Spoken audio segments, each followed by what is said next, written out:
share it, like I say, once we beat the tech. But anyway, without further ado, I'll pass you over to Roisin to talk about the hidden carer in your team. Judith, thank you very much, and hello everyone. Thank you very much for giving me the opportunity to speak to you this afternoon about the hidden carer in your workforce. I'm glad that Judith mentioned at the outset that there's possibly you're having issues with technology as well. I don't know if this is going to flow smoothly today, so I will give you my apologies in advance. What I will say from the outset is you're going to need your mobile phone. I'm hopefully going to use an online platform called Mentimeter, just to gauge your understanding and knowledge around some key questions that I would like to ask you today. So it's not very often you're actually said that mobile phones are allowed within meetings and presentations, but today you are going to have to use your phone if everybody goes to plan. So Judith, I know that you have a copy of my presentation, so can I ask you to share that, and hopefully then I'll be able to share the Mentimeter. That might work better than trying to switch between two screens. That would be super. So as I say, first and foremost, the conversation today is about the hidden carer in your workforce. Now, I think, there we go. At this time, it is crucial that we really truly understand the dynamics within our workforce. Judith and I were just having a conversation before we actually opened the meeting around the difficulties that people are facing with regards to the recruitment market today. Now, that recruitment market is extremely difficult for those individuals who do not face additional barriers, but those that have additional barriers actually can have a greater mountain to climb. And I say that's why fundamentally understanding your workforce is key and critical.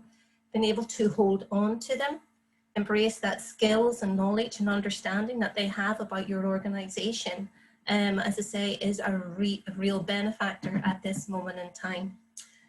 So if we just moved on, and the first thing that I want to look at, Judith, if you can move to slide 3, that would be great. The first thing is we're going to look is hopefully this Menti pool is going to work. And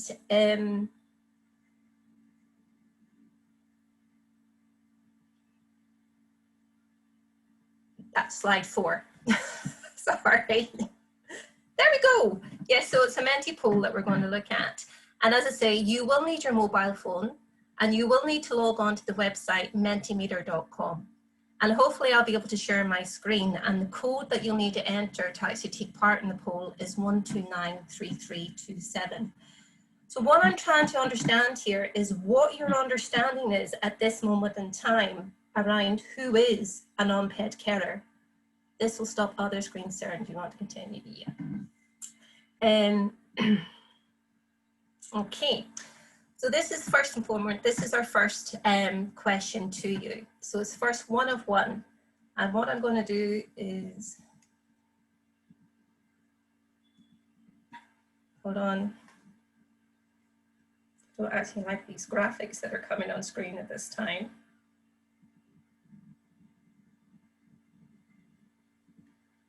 Yeah, so which statement best describes a carer? So if you look at your phone, there's 3 options. Someone who provides care in someone's home, someone who provides care in a care setting, or someone who provides care to a loved one, family member, or neighbour.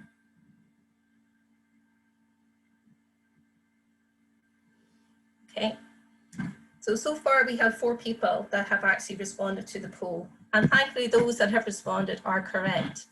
An unpaid carer is better known as someone who provides care to a loved one, family member, or friend. An unpaid carer, as we basically say, does not receive any type of funding or pay or wage for actually providing that care.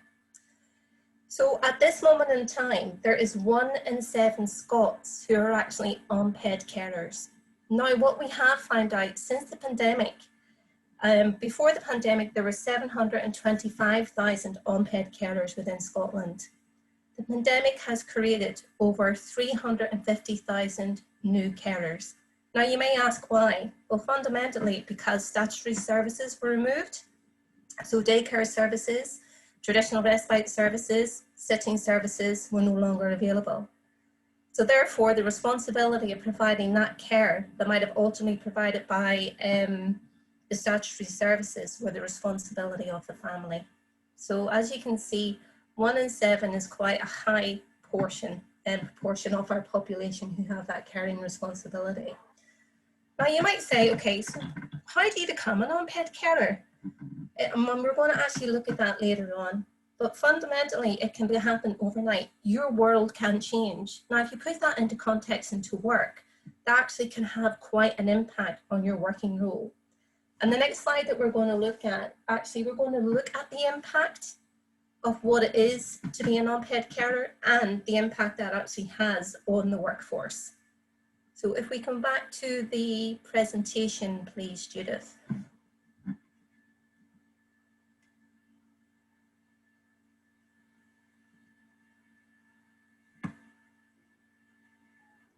You're sharing your screen just now, Roisin, so.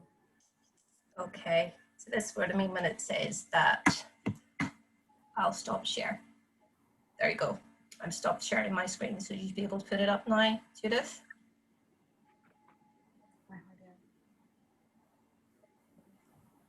Okay, so yeah.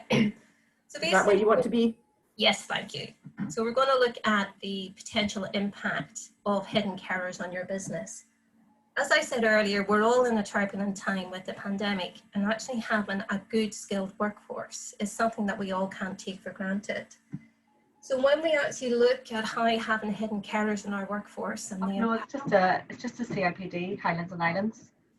So the impact that it's going to have. So Judith, if you just hit the mouse, should start bringing up the responses.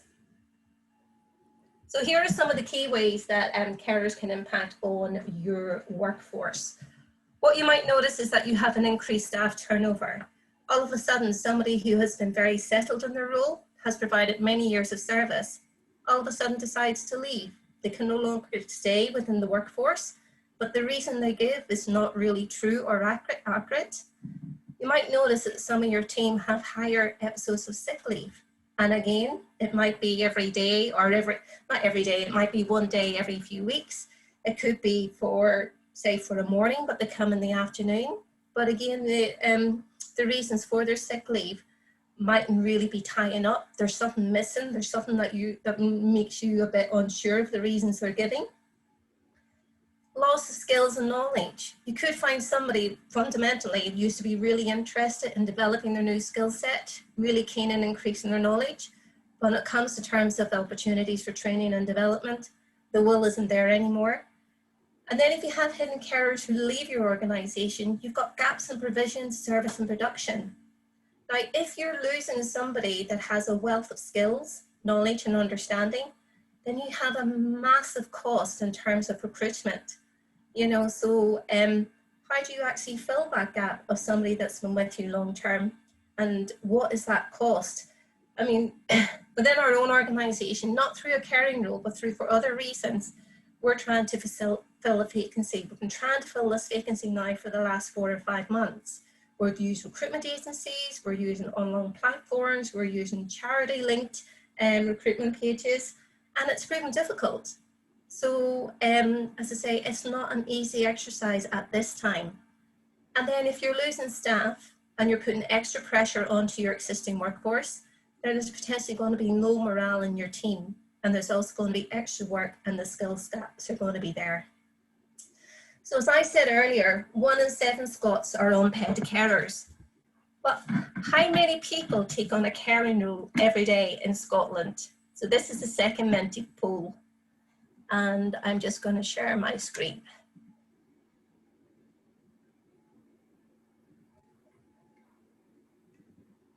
So hopefully it'll work.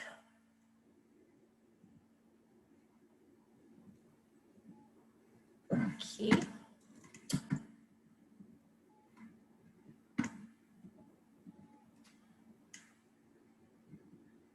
Typical when you want to actually things to go right. Okay.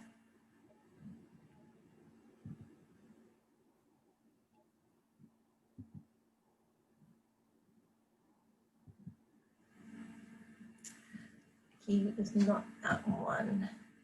Yes, so how many people every day take on a caring responsibility in Scotland? And your options are 500, 100 or 750.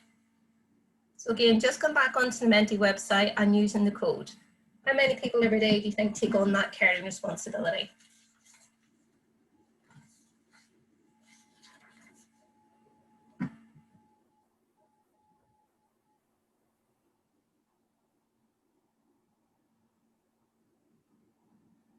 Okay, so we've had 5 people take part in that query, a question, and so far we have 2 at 500 and we have 3 at 750.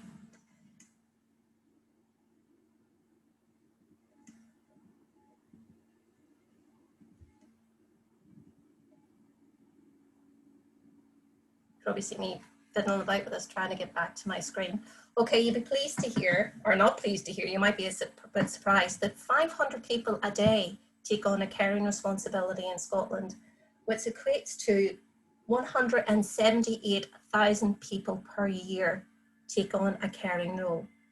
So 90% of working carers will actually find themselves in a caring role, maybe from the age of 30, but the peak age range is between 45 and 64. And predominantly it's women. Women find themselves within that caring responsibility. So if you have a workforce that is basically made up of women, you will probably find that at least 1 in 7 of those women have a caring role within your team. And as I say, every year, 178,000 new carers actually take on a caring role. So why is that? Well, if we put it into context in regards to the demographic of Scotland, and particularly within the Highlands and the Islands, we know that we have an older population, that we're all living longer, and with living longer becomes needs, whether it's health needs, and those health needs fundamentally are delivered by families. And more often than not, they're delivered by women within the family. Statutory services are at stretching point, so therefore they cannot always deliver what is required. So many families step up to take that mantle. So as many as 1 in 3 carers have had to give up work because of the caring role and the caring situation. Now, as I say, that caring role can be for many reasons. It could be for a parent carer. So a new mum might find herself with a baby. Unfortunately, that baby is born with a life-limiting condition. It can be born with additional needs. So therefore, that puts extra pressure on the family situation. It could be, for instance, that an older child develops some illness or a lifelong condition. And more often than not, it's because either older parents may take on the responsibility of providing that care. So as I say, it's quite frightening, those statistics. Either 1 in 7, 178,000 of us every year, or 1 in 3 have to give up work. Those that give up work actually find themselves in extreme poverty. If you think about it, where does that replacement income come from? As I said from the outset, this is a world of unpaid. There is no money associated with providing care for family, friends, or neighbours. So therefore, there is a huge risk of poverty associated with an unpaid caring role. And I think that's where we need to look at. So what can employers do? So I don't think I'm sharing my screen. Judith, could you put up the... Yeah, sure. The presentation again, please. Okay, and we're now on slide, what can employers do? Yeah, just after that one. Sorry. That's okay. So what can you do as employers? Well, fundamentally, first and foremost, most important thing that you can, as employers, is to become carer aware. And I suppose if we were just to, I haven't got a question around this, but if we were just to try and say, if you can put into chat, how many of you are aware that you actually have a carer on your workforce at this time?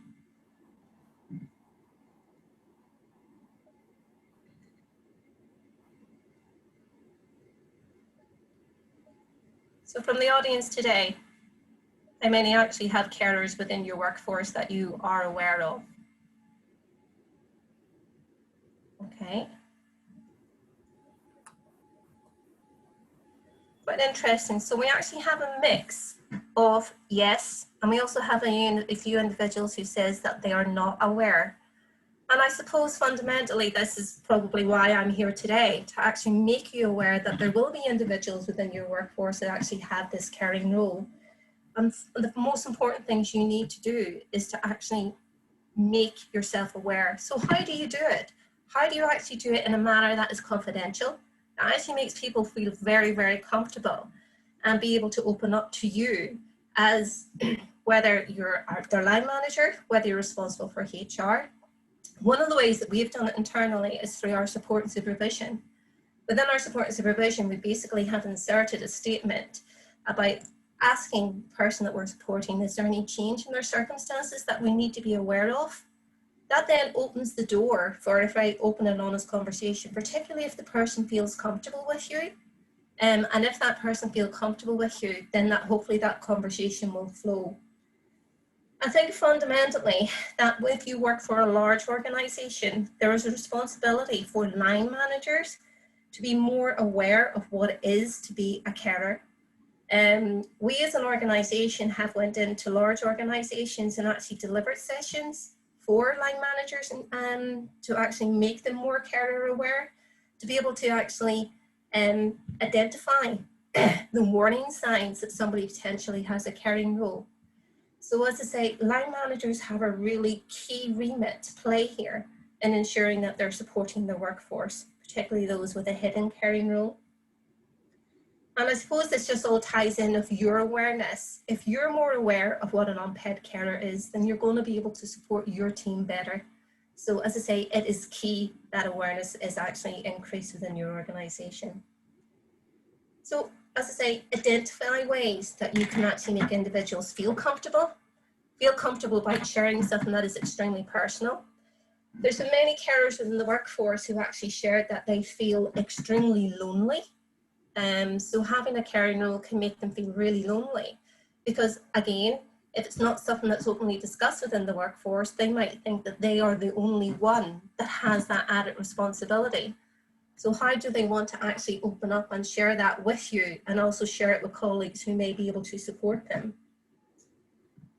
So as I say, 3 out of 5 people are expected to care sometime in their life. So as I say, it's not something that just happens to Joe Bloggs down the street. It's something that potentially could happen to a lot of us. So I think the message is be part of a culture. Be part of a culture that recognises the value of your workforce and potentially those individuals who have a hidden caring role. And as I say, make yourself very much aware. Now, this is something that you don't have to do on your own. As I say, there's the next Menti poll will actually be able to hopefully share with me that you all have an understanding of the resource available that actually can help and support with this. So I'm going to take over my screen share and take this up. Okay, so within Scotland, 200 employers have which accreditation?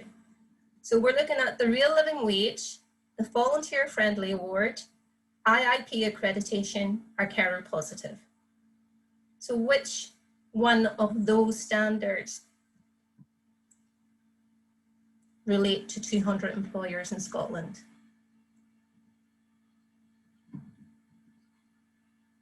And again, it's the same format as before. If you enter the code and press your selection. I love it. I love it. So, Sammy Jo, you said a few things I just wanted to pick.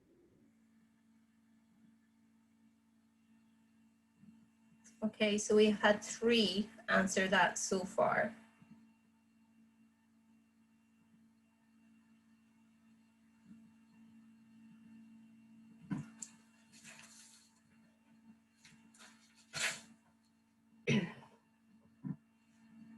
Okay, thank you for that. So if I go back onto screen, you're right. Carer Positive is the standard that 200 organisations within Scotland have actually aligned themselves to and been accredited with.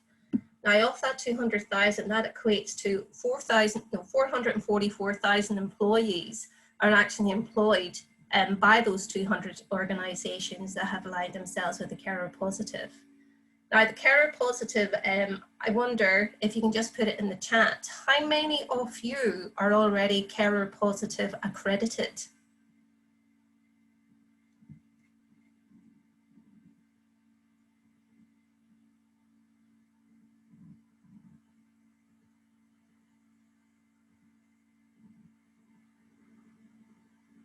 Okay, we'll have one that is. Excellent.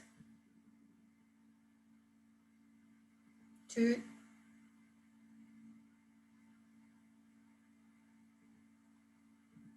Okay, so from the audience today, thank you, Shona, for putting that in. So from the audience today, probably of 18, 19 organisations, we only have 2 that are actually aligned with the Carer Positive Award. Judith, can I ask you to put back up the presentation, please?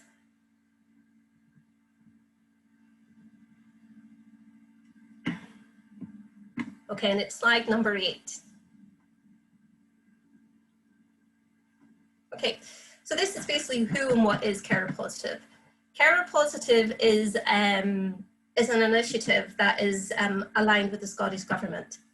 The Scottish Government have, thankfully, have recognised carers quite a lot over the last few years. And one of the ways that they want carers to be recognised and actually to enable them to stay in the workforce is by them being supported. The government have an ambition that 30% of all employers within Scotland will actually become carer positive. Now, carer positive is a very simple process, and it's there for carers to be recognised for actually being carer aware, for putting the importance and retaining experience of members of staff who may have a caring role. And also, fundamentally, it can be used as a business tool to actually cut down on recruitment costs and actually trying to find that individual who actually can meet the skills gap for somebody who actually has to give up work because of their caring role. It's very, very straightforward. So those of you who actually have undertaken the Carer Positive Award will know that it's built on a self-assessment. And there's 3 standards, 3 levels. There's engaged, established, and exemplary. And hopefully those 2 organisations that have undertaken it will be able to share with you all that it is not a very onerous self-assessment. It's nothing like Investors in People. Fundamentally, what they're looking for is that you have the necessary evidence to show that you are supporting carers within your workforce. And supporting those carers enable them to stay within employment. Now, I shared with you earlier that we as an organisation have basically updated our support and supervision record to show that we're actually providing that safe space for our staff to share with us any changes in circumstance. It's as easy as that. And also what they're looking for in terms of getting an engaged status is having a separate carer policy. Now, that separate carer policy differs between organisation to organisation. And within the carer policy that we created, we actually allow unpaid carers an additional 5 days leave per year. That's paid leave to ensure that they can carry out their caring role. So it's not about, this sits alongside your flexible working policy. It sits alongside your parental leave. It sits beside other policies. This is actually differentiates between the support for your workforce as a whole and also those that have the additional responsibility within a carer. So as I said, it's not an onerous process, but if you actually have the carer positive status, it is another string to your bow in terms of going out to the wider workforce to try and recruit new members of staff. Because I know myself that if I saw an employer with the carer positive status alongside the real living wage, alongside a disability friendly organisation, it would actually make me stop and reconsider applying for the roles that they have on offer. So as I say, it's not an onerous process. And going through the carer positive and actually reading and looking at the website will really help you get a better understanding of what it is and how you can identify that hidden carer in your workforce. Because I would be extremely surprised if that your organisation didn't have at least one individual who has a caring responsibility. So go back to the outset at the start where we said at least 1 in 7 individuals have that caring role and that caring responsibility. Okay, so what can you do? I know I'm harking back, but you need to recognise on-ped carers in your team. You need to create a fair work environment that includes carers having the effective voice, opportunity, security, fulfilment, and that they actually feel secure and actually being able to speak to you directly about the changes that have happened within your world and because of the caring responsibility. Being offered secure employment can make a huge difference on on-ped carers, and it can actually stop on-ped carers leaving the world of work. There's been research carried out by Carers UK that's shown during the pandemic that on-ped carers have really benefited from lockdown because it's enabled them to work from home. It's enabled them to have a few hours extra in their days in terms of not travelling, and it's actually removed pressure from their caring role. So Highlands and Islands Enterprise are one of the leading organisations in Highland that have gained accreditation, and they have some fantastic case studies of how they've allowed their staff to continue work, and one of the things that they offer on a regular basis is that home working to help support with their caring role. Some of the other things can be as simple as allowing carers to take phone calls or make phone calls in a safe, secure environment. For instance, say they have to follow up hospital appointments, or they have to phone in terms of results. Just having that secure space to make those phone calls are all the things that need to be evidenced to ensure that you can actually be awarded the Carer Positive Award. And as I said, help to meet the government's expectation of at least 30% of all employers within Scotland over the next 5 years. So next are some of the stats in relation to, no it's not, this is also what you can do. As I said, become the next employer. I will share statistics with you later on which shows that there are very few, far between employers within Highlands that have actually signed up to the Carer Positive Award, which is in a way a shame, as I say, because even within Highland, we're talking about over 32,000 people actually have that caring role. And that's not including children. That's our adult carers over the age of 18. Now that figure dates back probably to about 2 years ago. So what I said from the outset is that COVID has actually created an additional 325,000 throughout Scotland. So that figure within Highland is going to be even higher with regards to those that have that caring role. So my plea to you today is to be part of the small number, but hopefully the growing number of employers in Highland who actually are Carer Positive accredited. And more importantly, care about on-ped carers within your employment. Because as I say, it can be a very lonely world, having additional responsibilities but not being able to convey it to those that you work with or your line manager. So the next slide is around how carers feel in the workplace. I mean, as I shared with you before, it can be a very, very lonely place, the world of work. I mean, we all talk about going to work because of the social aspect, because, you know, we gel, we have a cup of coffee, we chat, but we know ourselves, there's so much that goes on in the world of our employees that we just don't know it all.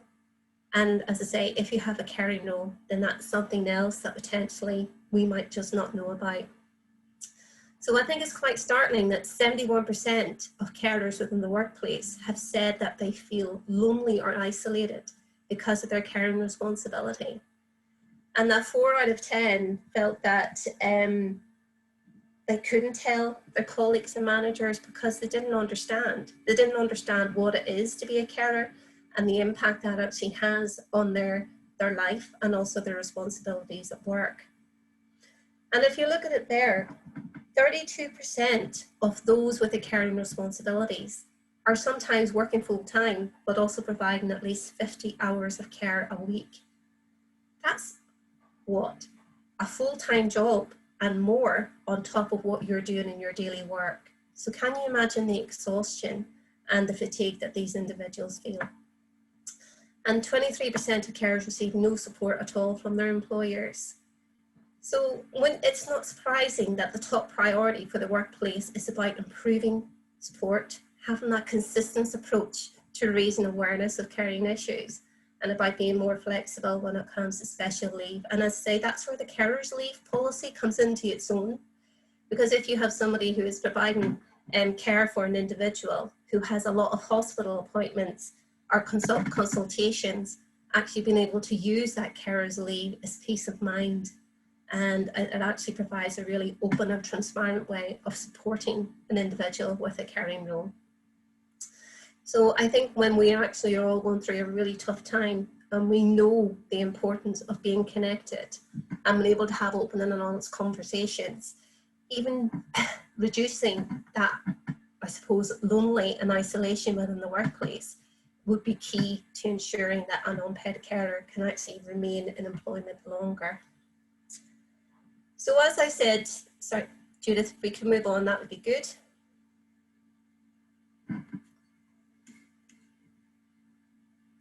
So it's a very straightforward process. You basically have to provide evidence of how you're supporting carers within the workplace. You complete the application form. It's a self-assessment box, and if you have a carer's policy, then that in itself is what you need to actually apply for the engaged status. As I say, there's the website, carerpositive.org. It's not difficult to remember. And as I say, there are 3 standards. There's 3 levels. You've got the engaged, the established, and the exemplary. So I would, as I say, my plea to you today is join the 200 organisations that have come carer positive and become more carer aware within your own team. Okay, Judith, can we move on, please? So you're not on your own with regards to actually helping you to identify ways of that hidden carer within your workforce. We within Connecting Carers have worked with all the businesses that have become carer positive in Highland to support their HR teams, to support the line managers, and fundamentally to provide support to those individuals with a caring role. We're happy to do awareness raising sessions. We're happy to go in and do some training with those individuals that require it. So as I say, fundamentally we are here to support unpaid carers, but if we can actually develop and help employers, that in itself is actually providing a really good platform for carers to stay in the workplace. And the next slide is basically, you will see the limited number of employers within Highland. So with the engaged status, as I say, very few and far between, and we have one organisation who has actually got the established status. So Highlands Alliance Enterprise are flying the flag for carers within Highland, which is excellent. And as I say, there is still a massive amount of work to be done within Highland to increase the number of organisations who are carer positive. So that is my message to you today. Really have a good look at your workforce. I said, because that question, as we said at the outset, who is aware of those in your team that actually has a caring role? I think there was only 2. So we need to do a lot of work around that. So thank you for your time, willing to take any questions. And thank you to Judith for managing the screens. If you do have any questions for Roisin, I mean, thank you very much for that. It's a total eye-opener in terms of, my niece has a little girl who has a very, well, she's very disabled, and Debbie twice has had to, Shona's just turned 14, but Debbie's twice had to give up work to care for her, and she had a scoliosis op last year and has only just gone back to school. So she was off school for 18 months, which meant Debbie had to give up her last job. So I mean, personally, I do know what it's like, but I mean, it's quite horrifying, I think, in a way, that 1 in 7 people have a caring responsibility. I didn't actually realise it was quite such a high figure. And I guess as we become an ageing population and looking after parents, etc., that obviously becomes that's why it's such a high figure. I don't know if anybody has any questions for Roisin. If you can pop them in the chat box, that's probably the easiest way. Although we're actually a decent enough number. If you want to unmute yourself and ask a question, I'm absolutely happy for you to do it that way as well. Sue has asked a question: what happens if your organisation isn't just in Scotland but England and Wales too? At this time, I'm not aware of similar standard within the UK government. This is very much a Scotland-wide initiative. If you have head offices based in Scotland, then there is no reason why the Scottish branch of your organisation can't apply to be carer positive. And then what you can do is to promote the ethos of carer positive amongst the England and Wales head offices as well, so that it can be filtered through the organisation in terms of that awareness, raising awareness. But it will only be Scotland that actually can be awarded the carer positive standard at this time. As I say, fundamentally, the Scottish government they're doing a lot of work around supporting unpaid carers within Scotland. The value of the support that unpaid carers provide to the economy in Scotland alone is somewhere around 10.8 billion. Individuals have said that this would equate to another NHS in Scotland. So that is the value of the support. As I say, nearly 1 million people at this time providing that really vital, important function. And if you think about it, if we were not supporting those individuals, they are the linchpin to ensure that many people actually get that care, and statutory services would be on their absolute knees if unpaid carers just went, I'm not doing this anymore. So as I say, within Scotland, it is an accreditation, and it would be really good for the ethos to be filtered through the rest of the organisation. There's a comment from Jane Roisin saying that she thinks that you can do Carer Confident through Carers UK, but not sure how it compares. I don't know if you know anything about that. I don't know anything about that.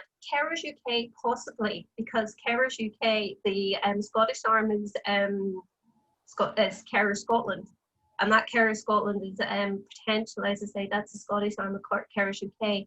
So it could be that if you actually look into it, June, you actually find that there is a lot of similarities between Carer Positive and Carer Confident, just because of the real tight link between the two sectors. Okay. I'm quite pleased to say that the likes of Eiling, which is definitely going to raise this with management in our workplace. And I think, this session today will be extremely beneficial if even 2 or 3 organisations can raise the awareness and become carer positive. It'll benefit just not now, but also in the future as well. Yeah. Yeah, I mean, I think, like I say, going back to my own experience, my sister-in-law cares for Shona to give Debbie a break. Basically, I mean, they all live in Glasgow, so I'm not sure what the sort of statutory provision is, but Debbie doesn't seem to get any respite care, and she's a single parent now. It's huge because I mean the government have just new legislation came into force on the 1st of April 2018 around the rights of the carer. And the carers now have what's called the Adult Care Support Plan. So the Adult Care Support Plan is a document that identifies the carer's needs, and they're through that, if you actually can, through that pathway, should be able to identify what her needs are as a carer in regards to short breaks and respite. And if that document is actually completed and is presented to Glasgow City Council, she should be able to get respite for herself rather than just respite when her daughter actually goes into respite. So she should be getting a break from caring, definitely. Well, my sister-in-law takes Shona, but my sister-in-law is a nurse, so she's going from one caring responsibility to another one. They're actually East Wren, which is not, it is Glasgow, but it's not Glasgow City Council. But I'll make her aware of that because, like I say, as far as I'm aware, they get no additional support, and I'm sure they won't be alone. I'm sure there's loads of other people in that situation who are, because they manage, people let them manage, if that makes sense. Absolutely. If you're doing it on your own, then they'll let you continue. But there's a really good carer centre, East Renfrewshire Carer Centre. All right. And what I can do, Judith, is I can send you the contact details. That would be that fantastic. that you can pass on as well. Because as you say, carers shouldn't be caring alone. So they shouldn't, and they shouldn't have to do. I mean, your sister-in-law is fantastic what she does to support. However, that's not her responsibility. That's responsibility of the local authority to actually put the right respite in place. Yeah. So I'll send you the details of Renfrewshire Carer Centre. Oh, that would be brilliant. I would really appreciate that, and I'll certainly pass it on. But we've got somebody who's actually wanting a chat now. I presume it's a chat with you, Roisin, and not with me. After reception. I mean, I can talk about lots of things, but I don't know a massive amount about caring, so I would imagine they're looking for a chat with you. If I can put you in touch with them, that's possibly the easiest way. Yeah, I'm happy for my personal details to be shared. That's no well, she's saying no with you, so maybe it is with me she wants to speak. Oh, well, Judith, I'm happy for you to share my details if anybody wants any further information or to Oh, now she's going to speak to us both. Oh, my specialist subject's sport, as long as it's not football, but other than that, I'm pretty good at sport. But so has anybody else got any other questions? Well, we've got quite a few people, as I'm sure you can see, Roisin, thanking you for raising awareness and education. And I mean, I guess that's what these sessions are all about, isn't it? It's about raising awareness. If you didn't know about it already, everybody's awareness has been raised by what you've told us.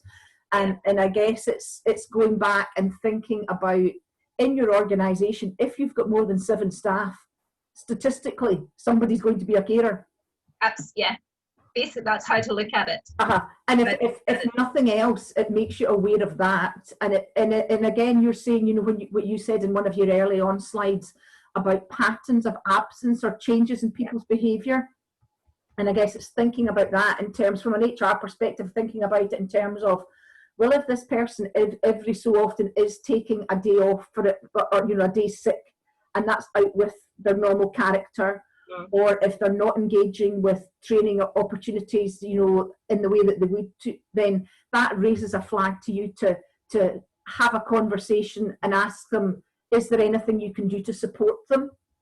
And often people are reluctant to come forward with that, but I think it's about phrasing it in the correct way, that it's not threatening, and it's supporting them. What can we do to help?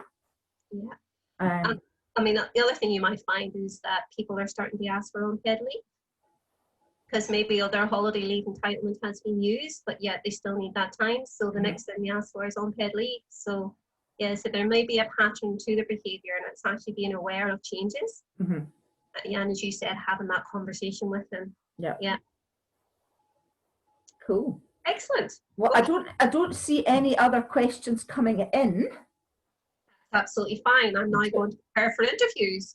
So thank you everyone for your time. As I say, even if we can actually increase the awareness within 2 or 3 organisations, then it's been a job well done. So thank you so much. Okay, thank you very much for your time. Nice to speak to you, and nice to see you all. Thanks for joining us, folks. Bye. Bye-bye now. Bye.